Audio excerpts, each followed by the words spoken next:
Does anyone here sleep with someone who snores? Well, I envy you. Because I lie awake next to someone who snores. That's what I do. And part of what keeps me awake is lying there going, how the fuck do you sleep through this? I can't sleep through this, I'm only next to it. The noise is inside your fucking head.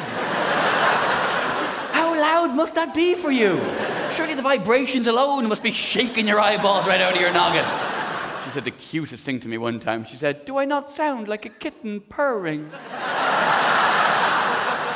Bless. No, love, you don't. You sound like a cat drowning in porridge.